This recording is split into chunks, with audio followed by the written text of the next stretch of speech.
Good evening, everyone. Welcome to Science on Tap Online. Tonight we're going to be talking about the science of emotions. What are they good for anyway? With Dr. Lonnie Chioda, who is an associate professor of psychology at Arizona State University. And her lab does research on emotions, particularly on positive emotions, emotional processes in close relationships, effects of emotion on cognition, and also implications of emotion for health and well-being. And I know that a lot of us are having some pretty strong emotions these days, so I'm hopeful that what she has to say this evening will be useful and practical for many of you. So glad you're here. Thank you. Just want to give you a couple of things, quick notes. First of all, Science on Tap is being seen all over the country.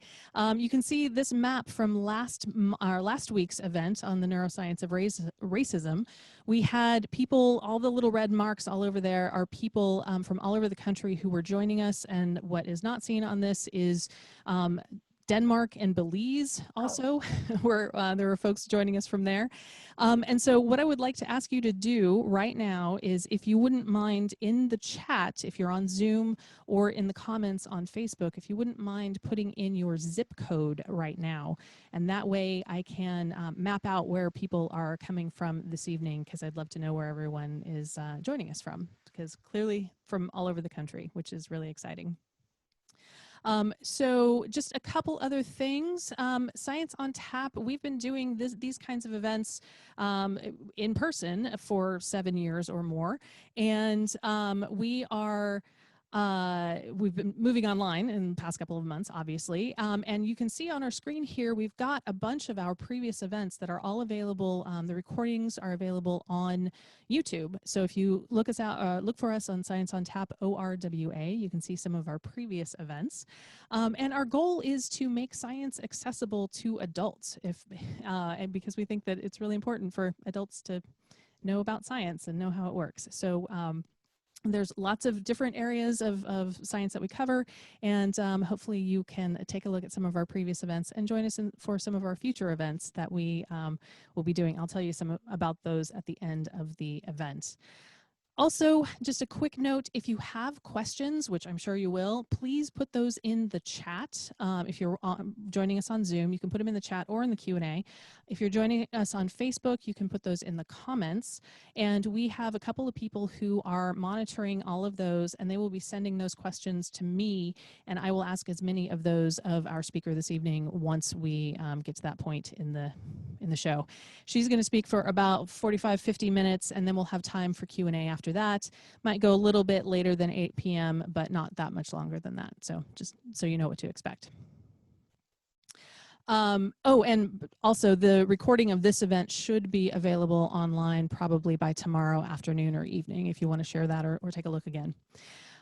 Finally, before we get started, we are doing these events because we think it's important for adults to know about science, and we want to keep them free so that everyone can join us. If you are in a position to help support us in that mission, we would be very grateful if you would donate even, $1 or $2.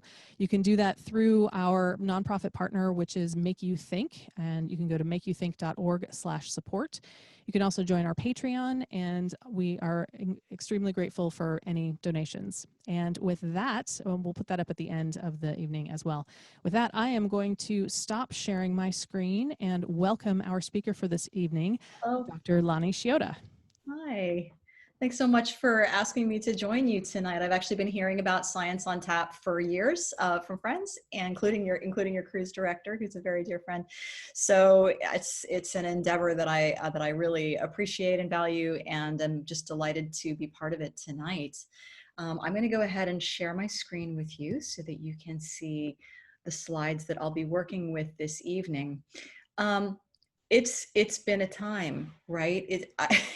I think that we can comfortably say that now this period in national history and world history is an incredibly emotionally rich, complicated, challenging time. It's a stressful time. It's a scary time. It is a time when many of us are dealing with loneliness, with isolation. We're also trying to be hopeful. We're sort of in a period of our lives looking at the world around us where we're trying to maintain our emotional well-being as best we can. And in times like this, it's not unusual for us to start asking, why do I have to deal with these pesky emotions? They're such a pain in the butt. Sometimes they push me in the wrong direction. They're not always fun to feel. What do we do with these? And then especially crucially right now, how can I, in the face of the challenges that the world is presenting and the emotional consequences of that, maintain some well-being? So that's really what I'm going to focus on. This is an area of research that I've been doing for a long time. I first started studying these issues when I was in graduate school in the late 90s, and it's carried me through my work today. It's an endlessly fascinating field of study, and contentious and exciting and fresh all at the same time. So I hope that by the end of the talk tonight, two things have happened. One is that you fall in love with your emotions again, especially if you've gone through a period of time where you're challenging them or kind of wishing they would go away, but also feel some greater self-efficacy in being able to manage them in a way that is healthy for you and healthy for your relationships. So my goals for tonight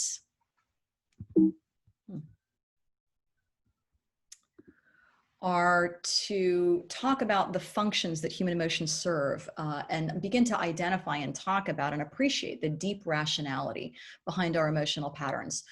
But then also to acknowledge that there are times when we need to regulate or try to change our natural automatic emotional responses, and talk about the toolkit that we have for doing that, and identify and name several strategies and talk about what it looks like to apply them mindfully in stressful situations. And then finally, to review a few specific evidence-based techniques that can help people increase well-being in their daily life. And we often talk about these as strategies that people use under normal circumstances. In some way, they may be even more important now when we're going through this sort of universal challenge that we're experiencing, all different flavors of a very, very complicated and difficult situation. Let's start with this basic question. What are emotions, and why do we have them in the first place? If you ask, as I do with my classes pretty much every year, if you ask lay people, tell me what you mean by emotion. Please define the term emotion for me and tell me what differentiates emotion from not emotion as a psychological state. There are a series of elements that come up over and over again. And what's striking is that these are incorporated into many scientific theories of emotion as well. So let's talk through what those elements are. The first is that an emotion is a response to an event. It's certainly true that you can just wake up in the morning and be grumpy or be tired or feel a little bit sad or down, or just be bubbly and energetic one day for whatever, based on whatever you were dreaming about, or how your body's feeling or what the weather's like outside. We do have moods that have this affective tone. But when we talk about an emotional reaction, we're talking about an emotional response, typically to something that's happened in the world around us. But it can also, because we're humans, we have very good imaginations, it can be an emotional response to a remembered event, or even an imagined event, something that we think might happen. And often when we look at what therapy looks like, it involves acknowledging and recognizing the situations in which we generate events in our minds and are having emotional responses to the events in our minds rather than what's going on in the real world, and starting to get some control over that. We have thoughts and beliefs about those events. And as I'm going to discuss tonight, that's a really crucial component of the process of emotion. We would like to think that our emotional responses just automatically make logical sense and are correct or incorrect in the face of a given event. But the truth is there's a pathway that emotions go through. We have an interpretation of what that event means for us, for our well-being, and for the things that we care about. And that is really the thing, those thoughts, those appraisals is the term that we use for them, is really what elicits this emotion in most theories of emotion. Emotions are accompanied by subjective feelings. We're aware of feeling good and bad and having motivations to behave in certain kinds of ways. Emotions are also accompanied by physical changes, visceral changes in the body. And in my own lab, I study heart rate, I study blood pressure, I study sweat gland activity, and a variety of other physiological changes that commonly accompany fight, flight, or rest, digest. Physiological changes. And then finally, emotions commonly involves, not always, but often involves some kind of observable response. And that can be a facial expression, it can be a change in tone of voice, it can be a change in someone's posture, or it might be motivated action. It might be action that is geared toward engaging with and affecting the world around you. And so these are sort of set into a circle intentionally. We have some event in the environment, we engage certain beliefs about that event and what it means for us and what its implications are for our well-being. That kicks off these feelings and physical changes and motivations to act that in turn are geared toward altering the environment itself. And many theories of emotion posit that there is actually a neural program of some kind. We don't know what it looks like. There's a lot of controversy about whether these exist, and if so, what form they take. But the idea is that there's a neural program that responds to these appraisals and then automatically kicks in a bunch of feelings, visceral changes, expressive changes, and motivations that are geared towards solving the problem that the environment has posed you. What's really striking about this to an emotion researcher is the extent to which Western philosophy sets logic and emotions in opposition to each other. There's a very long tradition of this in Western philosophy. It goes back to Socrates, who had a kind of a love-hate relationship with emotions. Descartes was very specific about the duality of logic and emotion. And that's carried forward into popular culture today when we talk about Spock, right? That's sort of the modern ideal of someone who makes decisions and guides his behavior purely based on logic and does not allow emotions to interfere. And the idea is that emotions are disruptive. They are dangerous. We make bad decisions and we think poorly when we're in an emotional state. Modern affective science, the scientific research on emotion, has a very different take on this that's quite supported by the neuroscience of both cognition and emotion. Even in the brain, it's very difficult to tease these things apart. In fact, they're deeply intertwined, which suggests that one of the functions of emotion is to alter how we process information, what information we look for and attend to, what we take seriously, how our risk reward and calculations play out, that these are all influenced by emotion in valuable ways. So you can't really separate out cognition and emotion. It's more valuable to think of them in working together. So one of the fundamental tenets of this approach is that emotions aren't just these disruptive, annoying, problematic phenomena that make us do stupid things. Sometimes they do that. I'll get to that later. But they are functional. And in fact, many theories posit that our emotional responses are evolved, that they are adaptations that reach deep back into mammalian history and our evolutionary phylogeny to address certain kinds of problems that our ancestors faced over and over and over and over again that had implications for our reproductive fitness, that over time, animals that had developed these ways of responding automatically to certain kinds of situations simply were more likely to survive and pass their genes on to the next generation. And that's how emotions show up now in modern humans. It's been easiest for researchers to articulate this theory in the domain of negative emotions. It's interesting because those are the ones that are most unpleasant and therefore most require explanation. Why do I have to deal with fear and anxiety? Why do I have to deal with anger? Why do I have to deal with grief and sadness? What purpose do these serve? Well, the idea is that they actually serve really important functions. So let's take fear. That's really the easiest one to explain. There are people who don't experience fear. And we can even, with some sketchy surgery, create animals who experience lower than normal fear or can't learn to be afraid of new things. It doesn't end well for them. When you think about what fear does for you, it keeps you away from danger. It focuses your attention on physical threats. It informs you that you need to stay away from those things or figure out how to escape them somehow. And all of the physiological changes that we see in fear, the cognitive attention focusing that we see in fear, the way that your mind turns towards seeking help in fear, all of these things help us to escape the situation to the best of our ability when we are in physical danger. That's a pretty easy one to explain. When we get to disgust, that has actually turned out to be a pretty straightforward one to explain too. The prototypical elicitors of disgust are feces, mold, in many cases bugs, although this is not the case for places where bugs are a source of food in the diet. Sick people consistently elicit disgust around the world. So there's a great deal of evidence that at least what we call core disgust is about keeping us healthy and avoiding either people or objects and environments that are likely to contaminate us and make us sick. Pretty straightforward. When we get to anger, anger is again something that we sometimes have a problem with, but anger sends a very clear message, and there's growing research on the functions that anger can serve.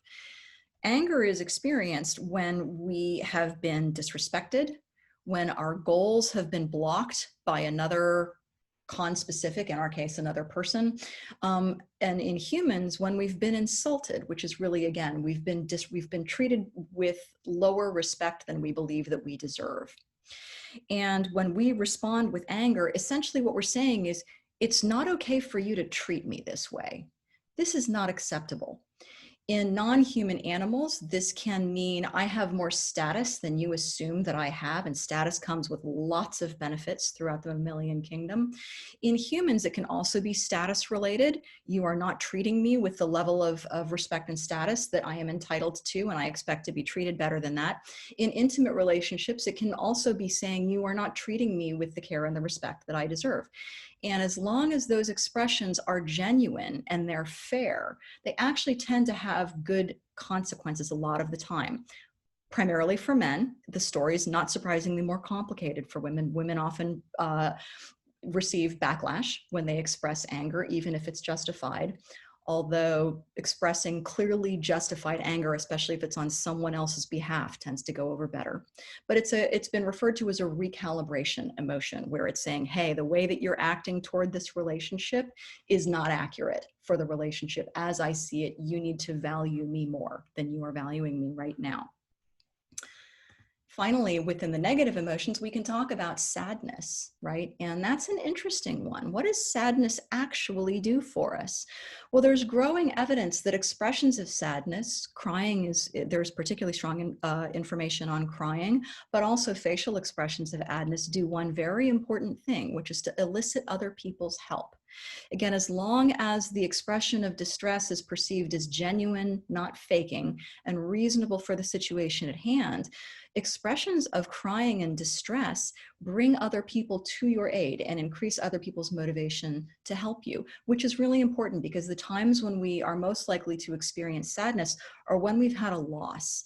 That can be a loss of a person who's very important as part of our social and emotional and physical well-being, part of our circle of interdependent individuals who create our village that help us survive and thrive. And also when we've lost some sort of crucial material good or we're hurt or in pain, those expressions tend to bring other people to our aid. I don't have this on here, but we can even talk about embarrassment, which is just, again, you've done something stupid, you've knocked something over, you've said something that unintentionally hurt someone's feelings. What a mess. We blush. It's awkward. You just want to crawl away and hide. It turns out that people who display that after committing some kind of social error are more likely to be forgiven. They're perceived as better relationship partners, and they are liked more later on. So even that embarrassment serves a very valuable social function in terms of supporting our relationships with other people. Ironically, The pleasant emotions, what we call the positive emotions, took longer for scientists to articulate adaptive functions with which they might be associated. People sort of blew off happiness as, oh, that's just, that's just nice to feel, or it's a way of indicating that things are going well and we should just keep going in the world. But there's growing evidence that positive emotions also serve some important adaptive functions. In this case, the key to the situations that elicit positive emotions is not threat, but opportunity. What we find is that the situations that elicit different kinds of positive emotions are those which present some kind of resource that we can acquire that's crucial for our adaptive fitness, our ability to survive, thrive, reproduce and pass our genes on to the next generation. The first of these obviously is food, right? We need to eat, and food is a tremendous source of reward in mammals, in humans. Pleasant tasting food, which largely means food with high nutritive value, is highly desired, and you see a very characteristic expression that ranges oddly from when you show people a piece of food that they really want, especially if they're hungry, to a nicotine deprived smoker who sees a cigarette in the lab will go, right? It's this very striking response that is appetitive. It's, I want that, right? I want to consume that thing. We can also talk about sexual desire. I hope I don't have to convince you that sexual desire has very important adaptive fitness implications. In order to pass our genes on to the next generation, we need to mate. And the better the partner that we mate with, the higher value mate we mate with, the more likely our offspring are to do well. So this is obviously a very crucial purpose in the survival of the species. Love does as well. There's growing evidence that some of the initial forms of what we call love were love for offspring and love for parents. So I don't know if any of you are familiar with the term attachment as it's used in psychology as a very specific kind of bond between caregivers and those being cared for. It's a dependency relationship that's acknowledged by both sides, commitment on one side and a certain amount of submission on the other side. As with parents and children, it turns out that people can experience that kind of attachment, that trusting, loving combination of caregiving and willingness to turn to others for support and care in times of need. We experience that throughout our lifetime, and we can experience toward our parents, our partners, our close friends. This is a widespread capacity that humans have to form interdependent social networks where we all take care of each other. And we, in the English language, we generally use the term love to refer to that. And we can talk about pride as well. And pride sometimes is earned and sometimes it's not. And we can certainly think of people who express pride that we do not think is warranted, and we don't generally like those people very much. But on the whole, what a pride response is saying is, hey, I've accomplished something. I've accomplished something that I value, that you should value, that should raise my status in others' eyes.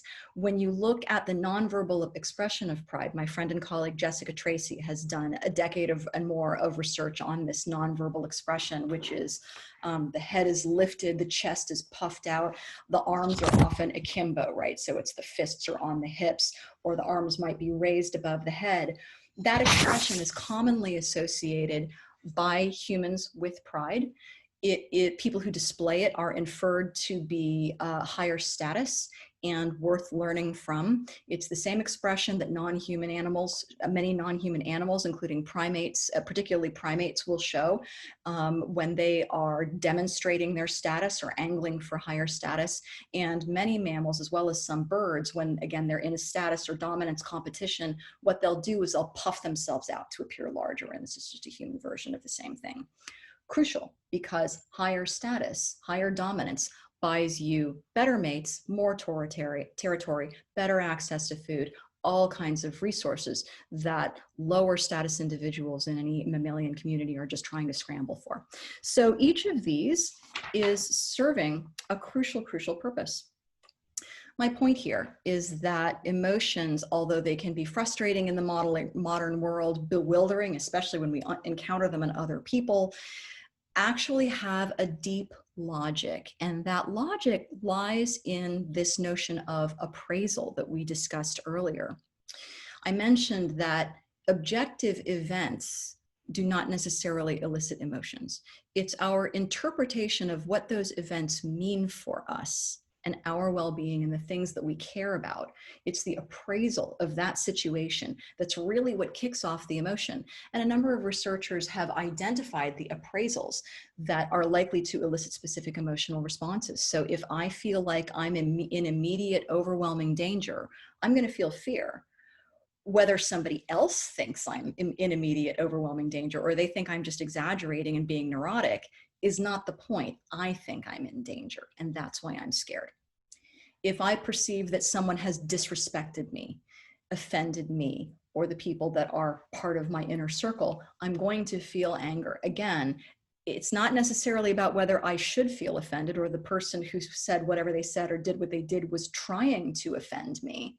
What matters in driving anger is that I think that they have disrespected me.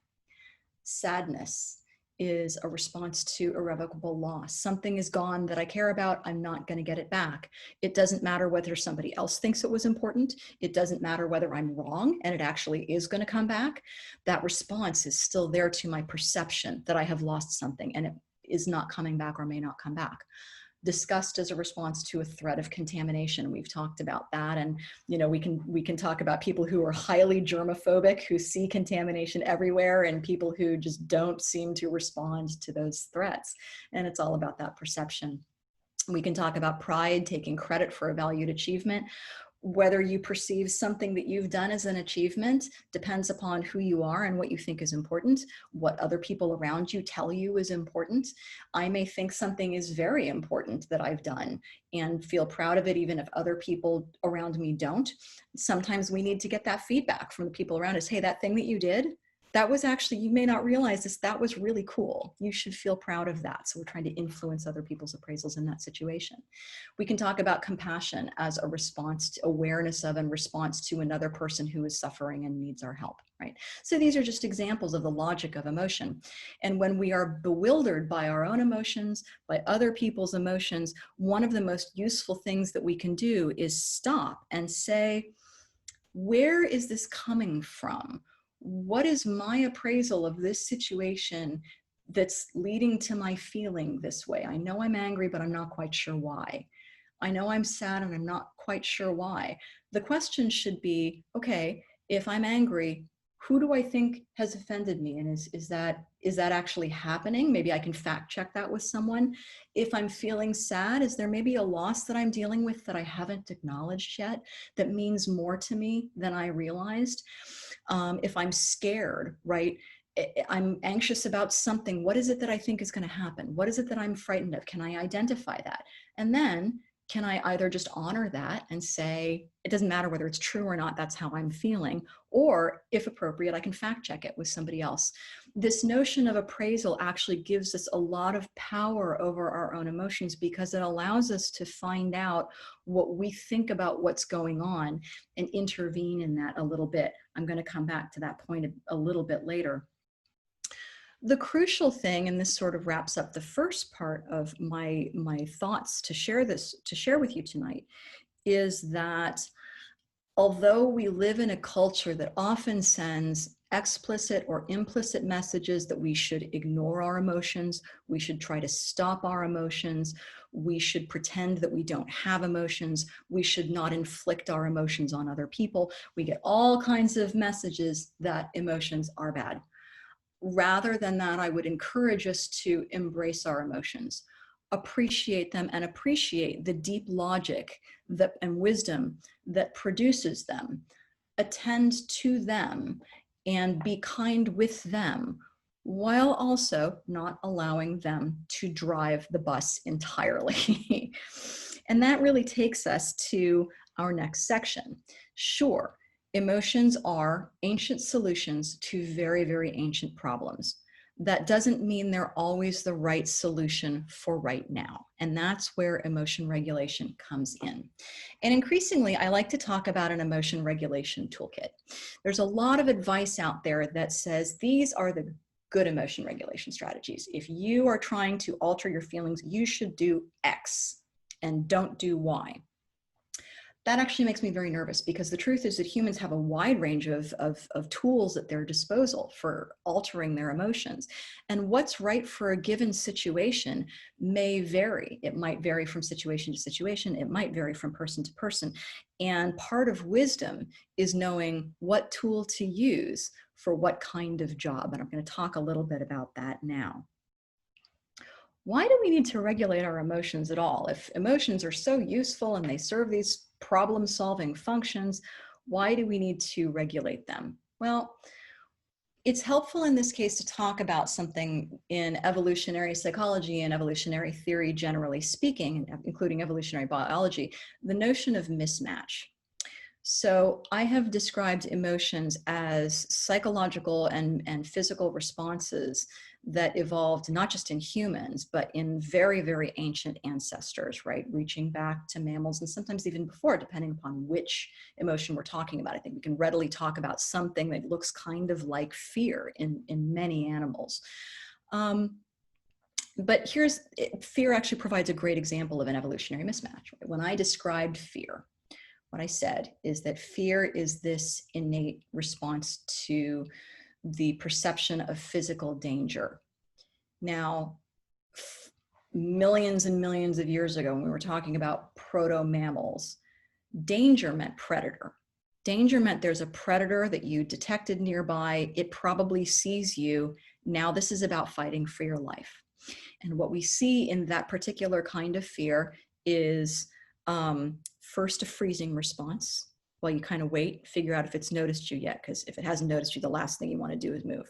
If it sees you and it's coming after you, a fight flight response, right? Your heart starts pounding, your blood pressure goes up, you begin to sweat, right? Blood is redirected away from your digestive system, your reproductive organs, long-term care to your muscles and your brain, because right now all you need to do is move and think as quickly as you can. There's a whole bunch of cognitive and attentional biases that kick in when we're scared that appear to be geared toward helping us to escape the situation with our lives intact. Now, that's when danger meant there's a predator coming after me. The problem is that for modern humans, danger now means a wide range of other things. It can mean stress. It can mean I have too many things to do and too little time. It can mean somebody's angry with me. It can mean I am imagining things that might go wrong in my environment. There's all sorts of fear elicitors, things that feel threatening and danger to us, for which we will not benefit from physically running away. Our fear response is geared toward helping us to just move our butts and get up and run and escape. But the kinds of situations that usually elicit fear in the modern world are not necessarily going to help us do that. And in fact, they may be problematic. So the very physical changes that I talked about, if you just have them over and over and over and over again as a stress response, and you're not doing the physical activity that they're intended to generate, that actually has tremendous long-term health consequences. We call that a mismatch, in that the environment in which the response evolved is so different from the modern environment that's eliciting that response, that the response itself can backfire. And emotion's kind of rife with those. If you think about how different the modern social and physical world is from the world in which our emotions evolved, it's drastically different. So anger for an ancient human might have meant yelling at someone, or maybe like trying to hit them with a club. Now it means trying to run them down with your car. So we're dealing with and it might mean that person coming out with a gun. So we have a very different situation, and our innate responses don't necessarily map well to the environment that we're living in right now. That's a problem. So what are we going to do about that? Well, the nice thing is we have something called a frontal lobe that provides the ability to interfere between our automatic responses and the ones that we're actually going to exhibit in the world.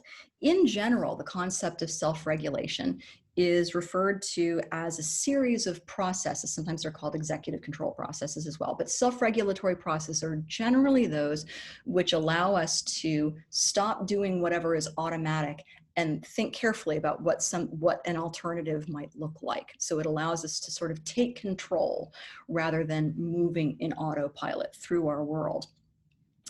And the neural region that is thought to, and there's actually a great deal of evidence that it supports this ability, is the area that's colored in red in this slide. It's the frontal cortex, and particularly the most further forward part of it, called the prefrontal cortex, has been linked to a wide range of psychological processes that allow us to take control, conscious control of our behavior back from our instincts. James Gross has described emotion regulation as processes by which individuals influence which emotions they have, when they have them, and how they experience and express those emotions. And it's really a subcategory of self-regulation, and there is a great deal of evidence that at least many emotion regulation processes also depend upon activity in this same area of the brain. One of the really nice things that James Gross has done in his work is laid out what he calls the process model of emotion and therefore emotion regulation. What he's doing in this model is saying, look, emotion works through a series of stages between the situation that elicits the emotional response and the output that's actually observable in the world. And at each of those stages, we have an opportunity to intervene. So let me walk you through a couple of these examples right now. Here's a general example of something I think that many of us can relate to if we've been out in the world recently.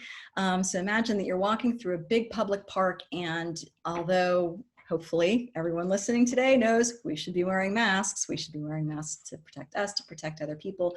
As a community, it really makes a huge difference, right? So there's a lot at stake in mask wearing right now. But let's say it's a nice afternoon, beautiful day outside, and you're walking through a big public park, getting some exercise, getting some fresh air, and you see groups of people not wearing masks. Well, a very reasonable response to that is, people are such stupid, inconsiderate jerks. Don't they care about anybody but themselves? That appraisal, right? That sense of being disrespected, that these are people who don't care about me, they don't care about the community, they're jerks, is going, of course, to elicit anger. And that output is going to be seen in many cases in the face, in the body. Blood pressure is going to go up, right? Expression, we might feel tempted to go yell at the people to try to alter their behavior. Unfortunately, that doesn't work very well, as we've seen, right? So as a general rule, don't do that. Just wearing the mask yourself is the best thing that you could do to get other people to wear masks. So if we want an alternative to like actually going and yelling at people to get them to put the mask on, what options do we have? Well, the first is to change the eliciting situation, to say, hey, you know what? I don't want to deal with this. I don't want to deal with these feelings right now. I can't do anything about them, but I can walk someplace else. I can go to a less popular park. I can avoid going to parks that I know are going to be super crowded on a sunny afternoon, or I can go to a less crowded section of the current park. I've just changed the input that my mind is receiving, and I can just focus on the input that's there now. Yay, sunshine, fresh air, and then I'm happy. Alternatively, I can stay where I am, but I can alter the way that I think about this situation. So the previous appraisal was, those people are disrespecting me. They're disrespecting my community. They're hurting my community. They suck, right? But we can also focus on other aspects of the situation. Well, okay, we are outdoors. They are doing a good job of, they may not be wearing masks, but they're keeping pretty far, they're far away from me, and they seem like they're making a point of keeping away from other people. They're probably not really creating that much risk, and that's likely to elicit a more neutral emotional response. Let's say that you don't do either of those things. And now the horse is out of the barn, right? I'm still in the same situation. I'm still thinking these people are jerks. They're inconsiderate. They're disrespecting me. They're disrespecting the community, and I'm mad. I can change the output. And in this example here, it's, I'm angry inside, but I'm smiling on the outside. And we certainly all have the capacity to do that. But there are other ways that we can focus on changing our emotional experience or expression without changing the stuff that came before it. And I'm going to talk about all of those. So in real life, what do these things look like? Well,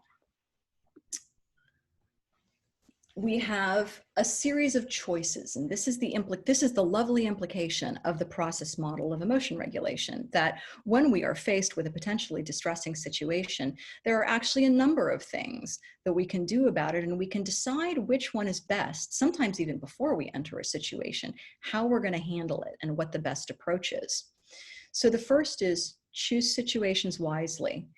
I'm going to go through some examples of this in a second. The next is solve the problem if you can. Do something about the problem that's eliciting the emotions if you can. If you can't, change the way you're thinking about the situation. And when all else fails, directly adjust the emotional output. There are ways of thinking about this that say you should do one of these 4 things and not the others. That's not my approach. It doesn't work for me. What I do instead is say, what's the best fit for the situation right now that I'm in, and go with that. What's an example of choosing situations wisely? Well, imagine that you have been asked to attend lunch with some of your friends, and you love these friends, but you know that once you get there, they're going to start yelling at each other. It might be about politics, it might be about people, it might be about TV, who knows, but they are going to start yelling at each other, and you find that stressful. Maybe they think arguing is fun, you don't. You have a choice. You can go to the lunch and sit there and experience the stress. You can also try to modify to, hey guys, can we talk about something else today for a while? And that I would really enjoy this more if we didn't have an argument about this right now. That's an option too. Or you can skip the lunch, in which case you won't experience that stress. You might miss out on the time with your friends though, so you're missing out on an opportunity. It's not a good strategy. It's not a bad strategy. It's a strategy with positive consequences and potential negative consequences, worth making a decision in that light. Solving the problem. As a general rule, if it's possible to solve the problem, that's a pretty good thing to do. The important thing is not every problem can be solved. And as I'll talk about shortly, many of us just default to using one strategy over and over and over and over again. And I bet you can think of someone, or maybe you are someone, who no matter what happens, no matter what's going on in the world, their attention is totally focused on fixing the problem, even if there's nothing that they can do. That often ends up being counterproductive. And in fact, there's some evidence to suggest that fixating on problem solving when in fact it's not a solvable problem is not always super helpful. So again, there's this sort of period of analysis. Can I do something about this situation? Yes, let's do that. No, moving on to the next approach. And the next approach is changing the way we're thinking about the problem. Again, this is what's referred to as reappraisal. We have automatic appraisals of situations, automatic ways that we interpret what they mean, but we do have some control over that, and we can change that. So imagine that you've just been in a car accident, right? It's very natural to fixate on how scary it was, how dangerous it was, how shaken up you are, how expensive it's going to be to get your car fixed, how much hassle it's going to be to deal with the insurance company. It's really natural, right, to fixate on that way of thinking about the event. But another way to think about the event is, I'm okay. Everybody's okay. Nobody got hurt. Thank goodness for that, at least. And it's not denying that there's a negative aspect to this, but it's allowing some neutrality and positivity to come in too, to balance that out. And reappraisal does turn out to be consistently associated with higher well-being outcomes, lower anxiety, lower depression. And in many ways, reappraisal is actually a very common target of cognitive and behavioral therapy. It's helping people to understand their own appraisals and then think of alternative appraisals and learn that skill set of developing alternative appraisals in trigger situations. Finally, there are situations where the horse is out of the barn, right? It happened. I can't control it. I can't avoid it. I can't think differently. I can't think my way out of this one. Or maybe I just don't even want to. Maybe I just want to acknowledge that whatever the situation is, it really sucks. You know, it's okay to do that. And there are a number of strategies by which we can alter our emotional output rather than the processes that lead to that emotion having been elicited in the first place. Some of these are very healthy. Exercise is great. One of the things that I mentioned about stress and fear is that it's basically getting our body ready to run. So go run. right? What you're doing is taking that energy and letting the body do what it wants to do anyway. It has a whole variety of physical and mental effects in the short and the long term. It doesn't mean completely kill yourself if you're used to being a couch potato and you're having a bad day, but having a good exercise regimen is strongly associated with heightened well-being. And in the moment, under stress, a burst of exercise can actually be really, really helpful. Certainly seeking social support, getting a hug, being reminded that other people care for us and are there for us can be a really helpful component in dealing with our emotions. People often ask, well, what about boundaries though? Don't we want to have healthy boundaries with other people? And yes, we do. It's one thing to be completely dependent on other people to fix your emotions for you, right? Or for other people to be completely dependent on you to deal with their emotions, not healthy, versus just knowing that there are times when you need a hug. And you don't need them to fix your problems. They don't need to fix your emotions, but the mere fact of knowing that they're there helps you to get some sense of control again and some sense of strength back. And that's a really valuable function that close relationships can serve. Finally, mindfulness, meditation, taking a step back can be a very useful part of the toolkit, especially if it's something that we've practiced. There are others that are generally less healthy. Again, I actually don't like to say don't do these things, right? But what I do like to say is use these strategies with caution. Know what you're doing. Try not to do it automatically. Try not to do it too often. Use these strategically. And those include faking your emotional expressions. Look, there are times when you just need to smile in the face of a bad situation. You need to do it for your kids. You need to do it for people who depend upon you. You need to do it to get through the day. It's okay, right? I'm not going to tell you not to do that. But you don't want to get in the habit of doing it all the time and sending inaccurate messages to your social partners or even to yourself about what's going on in your world. There are appetitive actions, certainly overeating, enjoying a nice small piece of chocolate as a way of savoring something that's pleasant in your life. Good. Chowing 5 hamburgers, not so great, right? So there's a threshold where you go from enjoyment as a way of improving your mood to guzzling, which is a way of trying to drown out problems.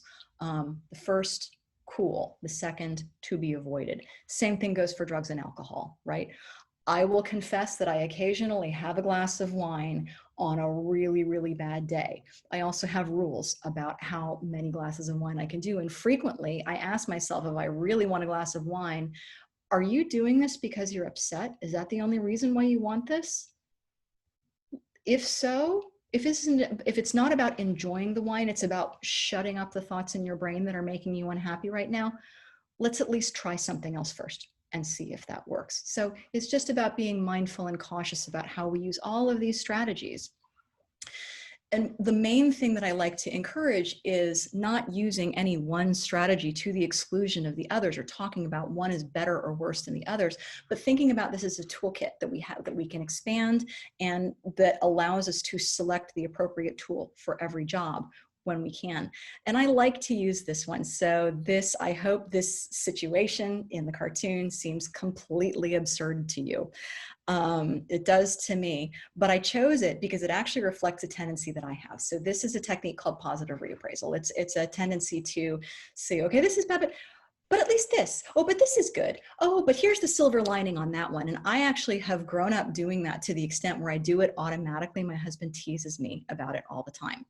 And in general, it's a good strategy, right? There's actually evidence done by a researcher named Susan Folkman at UCSF, who originally did working with caregivers of AIDS patients in the 80s and the 90s. And this was at a time when AIDS was a death sentence. And if you were the loved one, the partner, the parents of someone who was fighting this disease, you were watching them slowly die. It was really, really, really hard. And we have since learned that caregiving for someone who's ill is an incredibly stressful experience. What Folkman found is that people who used this strategy, who acknowledged the negative, but also acknowledged that there were positives in the experience, were showing higher mental health both before the death of their partner and were more resilient afterwards, rebounded to a better emotional and psychological state after their partner passed away than people who used it very rarely. That said, one of the problems of reflexive positive reappraisal is that it might prevent you from actually doing something about the situation that you might be able to do. So again, using the strategies mindfully. In my own research and in others' research, what I found, and this is like daily diary research, where every day you ask people, what's the worst thing that happened to you and today, and what did you do to make yourself feel better? What I found is that most people have one, maybe two go-to strategies that they use over and over and over and over and over again. They have a hammer, or they have a wrench, right? Or they have a saw, and they just keep using that whatever happens. But there are situations where it's just not a good fit. If I go into a situation that I can actually fix that's causing me distress, but I kind of hand wave it away like, oh, it's fine, oh, it's fine, oh, it's fine, then I deprive myself of the opportunity to do something about that problem. And that's where the idea of the toolkit really, really becomes valuable. So here's a useful practice that I like to recommend, and that is trying to identify common kinds of triggers in your life. What are the things, what are the situations in which I'm likely to have a strong emotional response? How am I appraising that situation? Is that appraisal valid? Okay, in that situation, brainstorm multiple strategies from the toolkit. If I'm going to use a hammer, what does that look like? If I'm going to use a saw, what does that look like? If I'm going to use a wrench, what does that look like? And then decide which of these is the best way to go about this for this kind of situation, and do that as much as possible in advance of being in those situations. Many of us have triggers that we can predict, right? We know I tend to get mad when, or I tend to get scared when. Well, these are situations that we can think through in advance and even test things out, right? Okay, let me try dealing with that this way. No, that didn't work so well. Let me try dealing with it this way. Oh, that worked. Okay, I'll keep doing that in the future. So this gives us a lot of control, as well as giving us opportunities to learn more about how emotions work, when they're useful, when we might want to nudge them, and how we can go about doing that when the time comes.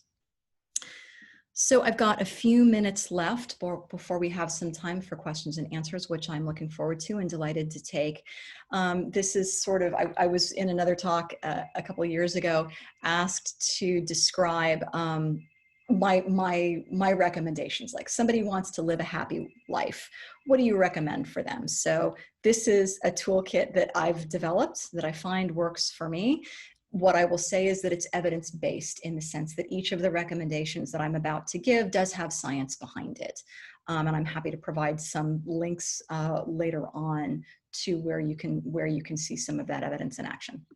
Okay, the first, make room for the positive. Remember that study that I talked about? Susan Folkman, UCSF, AIDS caregivers? Okay, so one of the strategies that she found was predictive of heightened well-being in AIDS caregivers was positive reappraisal. Another was savoring small positive events. This is making room for something that you enjoy that is simple and is easily accessible, that you have control over, that is non-destructive. That's important. Again, this is not, cocaine. This is not drinking a bottle of wine. This is not eating 5 hamburgers. But these are things that we can savor, that we can easily bring into our lives, and allowing ourselves the break of focusing on those things for a short period of time. So I encourage people to write down a simple, non-destructive activity that just takes a few minutes that you can readily enjoy in your day-to-day life. And then later on, have a list of those things and simply make time for them. It's not that much time. And it is actually amazing how much of a difference it can make to give your mind, your body, your stress levels a break, even if it's 5 or 10 minutes from dealing with the world out there, so that then you can go back refreshed. Next one, physical activity. I've already talked up the benefits of exercise, and they are widespread. I can't recommend this strongly enough. I know it's hard right now, right? We can't go to the gym, so many of the ways that we would normally engage in physical activity are closed off to us, but hey, you're all on Zoom, so I know you know how to use it, right? There are Zoom dance classes, there are Zoom yoga classes. I'm a huge fan of the New York Times 7-minute workout. You want a longer workout than that? Fine, do each exercise longer. It's really not that hard. I'm also starting a Couch to 10K run program, right? There's all kinds of stuff that you can do. The crucial thing is to identify exercise that you enjoy. There's no point forcing yourself to do it if you're not going to enjoy it. It might be swimming, sports, dancing, gardening, anything that gets you moving around. And then again, block time for this activity, preferably 3 times a week. Here's one that people don't often think about. The technical term for it is capitalizing on your successes. So this is a phenomenon that was identified by friend and colleague Shelley Gable down at UC Santa Barbara. This is basically the process by which something good happens to me. I tell you, you're excited for me. You feed that excitement back to me. You ask questions. You express enthusiasm. You say, what happens next? How awesome that this happened. And then I get to share back again, right? And so now something that's positive that happened to me has become this ping pong ball that we're bouncing back and forth between us. In our relationship, and her evidence is that it makes us both feel better. It extends the benefits of that positivity longer into the future. It helps build our relationship. It helps build trust. The crucial thing is identifying who those people are. We all know there are people in our life who don't respond well to our good news. Don't try this with them, right? It's useful to have people in your life who feel positively towards you. And when you tell them something good, they're going to come back and amplify that for you. And now those are people worth investing in, and those are good people to do this with. You can also make a point of trying to be that person for others, because it turns out the person receiving the capitalization gets benefits too, right? Awe. This has been a focus of my research for many years now, is the emotional response of awe.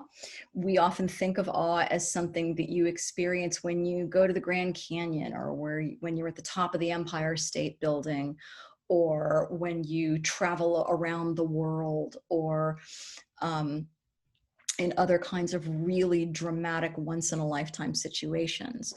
The thing that I try to communicate is that if awe is a response to the mind-blowing, the unexpected, the unfamiliar, the vast, right? And vast in the sense that it changes our accustomed scope of attention.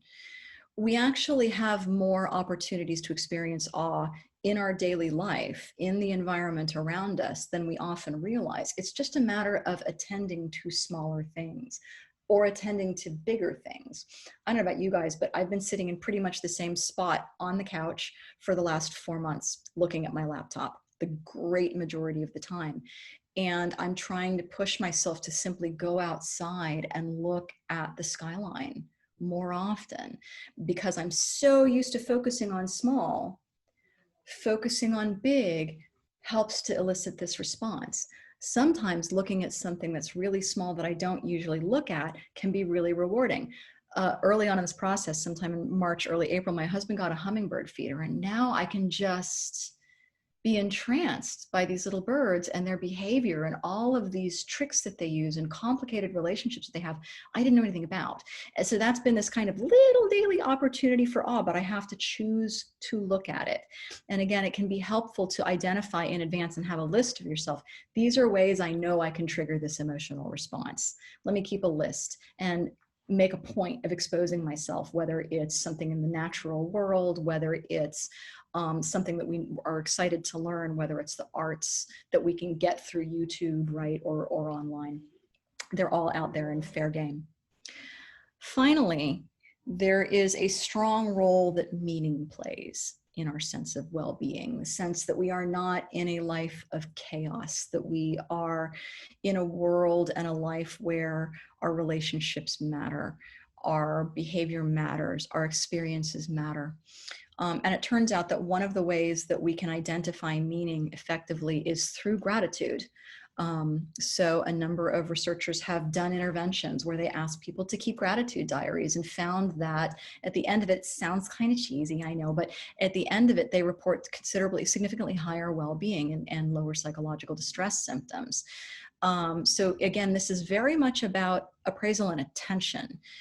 Humans have an innate negativity bias. This is very well demonstrated. Many animals do too. And all you really have to think about is that one time when you had too much tequila and then you couldn't smell tequila for years, or replace tequila with whatever food that happened to you for that made you sick.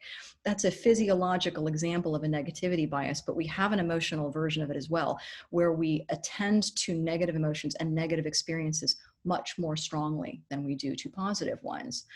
The good news is we can control that, right? And the idea behind the gratitude diary approach is to focus your attention on the things that are good in life and take the time to appreciate them.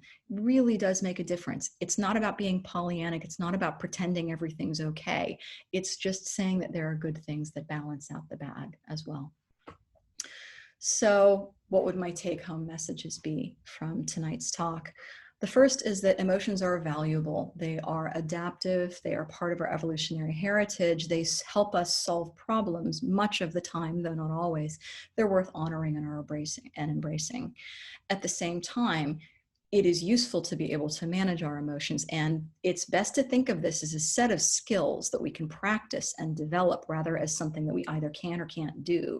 It's just a question of developing the right toolkit and investing in knowing ourselves and knowing how to use those tools, which just means practice. That's all it is. Finally, that emotional well-being includes not just having negative emotions go away, but you'll notice that everything that I focused on was about raising the positive up in our lives.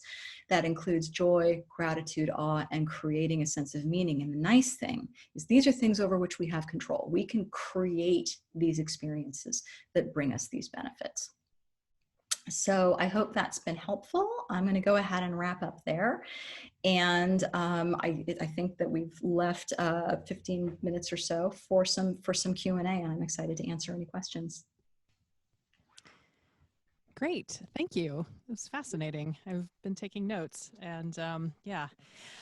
So questions, we have a lot of questions. I'm going to start with some questions about what's going on today with the pandemic and all of that. So you had some comments about how you can maybe not completely depend on others for emotional regulation, but offering support and that sort of thing, and going and getting a hug. Well, that's not available to some people right now. Right. What do we do? Okay. So the first piece of advice that I'm giving about regulating emotions in a pandemic is distinguish between what I can't control, what I can control, and what I can't. A lot of the angst and the pain and the rage and the fear right now is about things that we don't know and we can't control. We don't like uncertainty. That's scary. I get it. There's so much about this that's uncertain. There's so much about this that is not within our control. It's very useful to be able to identify the things that we cannot control. It's basic serenity prayer stuff, right? If you're familiar with that prayer. These are the things I can't do anything about that. If you can't do anything about it, if it's not even necessarily helpful to know, if there's no action you can take in response to it, really best just not to engage with it, honestly. And for a lot of people, this means watching and reading the news less. It means spending less time on Facebook. It means less time trying to focus on other people's opinions and other people's behavior. Focus on the things that you can do. The good news is that there are actually lots of things that we can do. So even in the social domain, one thing there's, I mean, again, all of you, I assume, are using Zoom and or Facebook to be here today. So you know how this works. It's a great way to connect with people. One of the challenges is to connect with people and get them to talk about something other than the pandemic. I'm a big fan of games, right? I have friends with whom I play online Cards Against Humanity. I have friends with whom I play online card games. And that's lovely because we're doing something. And there are these periods of time when suddenly things just kind of feel normal and okay. And I really cherish this. So that's what social support can be. We can take steps to make our day-to-day lives better. We can take steps to make our environment better. That's a really valuable investment right now. If you're going to be in your home a lot during the next months, year, we don't really know, hey, make it a nice space, right? Start a hobby, make this, and I don't want to belittle the time pressure that so many people are under right now. I really recognize that. But anything that you can control within your environment to make it better for you, for your loved ones, ways that you can engage constructively with the world outside. I'm gonna tell you right now, if you're worried about, the election coming up, I spend much of my year in Arizona. You can assist the Arizona campaign right now by going to AZDems, azdems.org. And there are all kinds of ways from your couch that you can engage and get out the vote efforts, right? Get to it. We need so much help right now. And that's true of every purple state at this moment in time. So there are things that you can be doing that matter. They matter a lot. And that is really rewarding under these circumstances. Thank you for that. I have a question about brain function, which I'm not sure if this is in your area, but hopefully. You were talking about the prefrontal cortex, and somebody had a question about if your body redirects your blood away from less essential parts of your body when you're in a fight or flight, or redirects it to more essential things for the fight or flight response. Does that mean that the blood is going away from your prefrontal cortex and then exacerbating the prefrontal cortex is one of the places where the blood goes. So during the fight-flight response, the pattern of vascular response directs blood preferentially towards your large muscles and your brain. That's where it's going. What it's taking away from, though, is your digestive system, a number of your visceral organs, and your reproductive system. That's why when stress goes on too long, you start to have problems with those systems. It's a short-term response that's helpful if you need to run. As a long-term response, it's very toxic for the body. One of the early questions, and something that I am personally interested in, my emotion regulation falls off when I'm hungry, or poorly, I have poor nutrition. Can you talk about that? That's because this falls off when you're hungry. Yeah. The brain is a very, very demanding, resource demanding organ. It needs food, it needs sugar, it needs to be reasonably comfortable, right? If it's overheated or if it's too cold, doesn't work super well. If you're dehydrated, doesn't work super well. So it's kind of a picky, finicky organ. And if it doesn't have what it needs to do its job, then yeah, the emotion regulation thing is just not going to work. I get hangry easily. I can and hunger is one thing. Sleep deprivation, terrible for emotion regulation. Again, you are depleting your body and your brain of what it needs to be on its game. And so very important aspects of emotional management and simply include taking care of your body and taking care of your mind. Somebody literally just made a comment that the stupid brain is a big baby. It kind of is, but it's a useful one. You got to give it that. Fair, yeah. Fair point.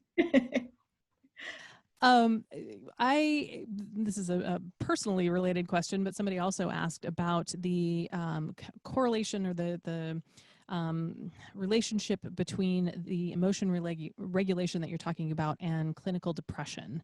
Mm-hmm. How are they related? Yeah. Can you talk about that? So there's actually a significant theory within clinical psychology right now that emotion regulation problems are a common contributor to many kinds of psychological disorder, especially those that involve emotion, right? Depression, anxiety. I like to be cautious about this because it's very easy for that message to get translated in, well, you're fine. You just need to think about this differently and get your butt up off the couch and you'll be fine. There's a complicated interplay here between patterns of ways that our brain works. Some of us are born with brains that have different biases, right? And how it deals with often calculating threat, effort, reward. But those tend to get exacerbated by typical ways of appraising the world. So a very common appraisal in depression is hopelessness. There's no point. There's no reward to be gained from this. I am literally not seeing anything out there that motivates me to move, that makes me feel like it is worth moving and trying right now. I mean, that is what hopelessness feels like. And it's interesting. It turns out that one of the best ways to deal with that is not to try to think your way out of hopelessness. It helps a little bit. One of the best ways to deal with that is to simply bypass that part of the system and go, I know I don't feel like it. I'm going to do it anyway. I know I don't feel like going to the gym. I know I don't feel like going to this event. I know I don't feel like having this Zoom conversation with someone, but I'm going to do it, because the chances are, if I do it, I will start to feel better. And that actually turns out to be an effective component of depression management for many people. I think we have time for one or two more questions. This question is, have there been any studies measuring how effective shifting emotional appraisal is as a way of addressing subconscious or implicit biases? And this is related to I'm relating it to our talk last week about the neuroscience of racism. But can you talk about that? Yeah, I absolutely can. And I wish I had better news on this. It's really hard to move implicit biases. They are deep. They are constantly being reinforced by the world that we live in. They are old and they're really resistant to change. So unfortunately, the evidence on implicit bias, like those 2-hour implicit bias training programs, is pretty poor. Sorry. They don't have the kind of immediate powerful impact on behavior that they're sometimes sold as having. It's an easy solution to a very complicated problem. The way, if anything, to change implicit biases, I know, I'm sorry, it's not the answer anyone wants to hear, but it's the answer that science suggests. It doesn't mean that there isn't a way around it. It means that moving implicit biases means not one competing example, not 5 competing examples. It means hundreds, thousands of examples that disconfirm the expectation. It means broadening the knowledge base that your mind is working with and saying, this is what a Black man is. This is what an Asian woman is. This is what a surgeon is. And saying, okay, I know that's what you've encoded. That's your implicit set of associations around this category. But this, but this, but this, but this, but this, and just throwing counterexamples at the brain over and over again.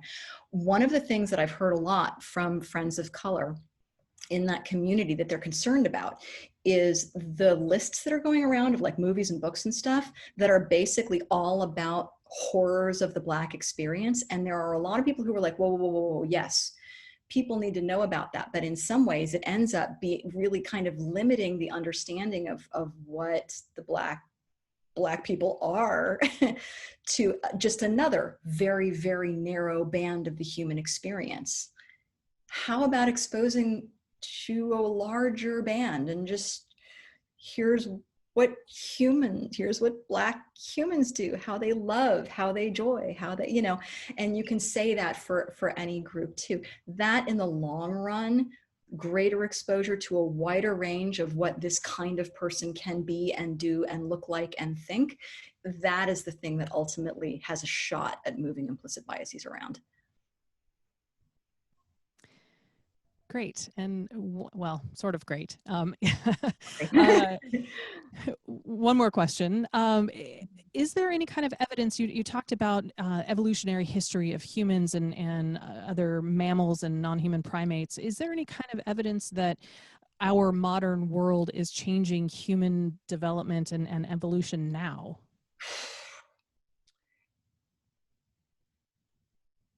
It will. People often get very mystified by evolution, like, is it happening? Is it not happening? I don't know. Yes, it's happening. It's always happening. As long as some people have more kids than other people, Evolution is happening, because that's what evolution is. That's how it works. It's not some mysterious guided process, right, with an endpoint that's determined in advance.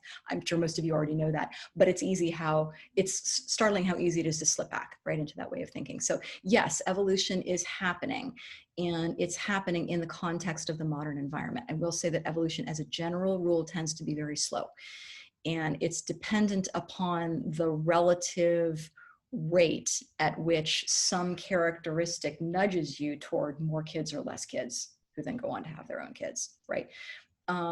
One of the arguments that's been made is that we have so many artificial features in our environment that allow us control over that may slow down the rate of evolution for humans, but it's a really tricky thing to predict. So, I mean, I can tell you that yes, it's probably happening, but if I tried to guess which way it was going to go, I'd be making it up.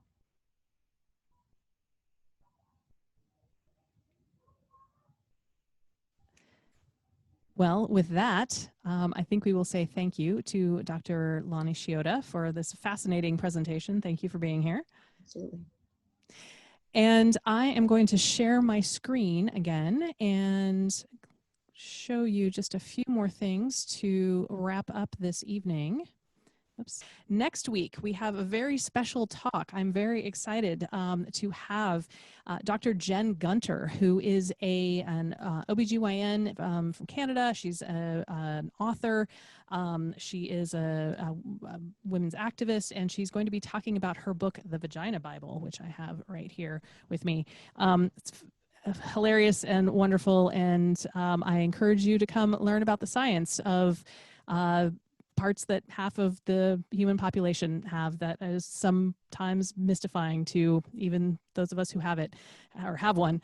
Anyway, please join us next week. That's Thursday, July 30th. And I also want to have a quick mention of the next event that's coming up after that.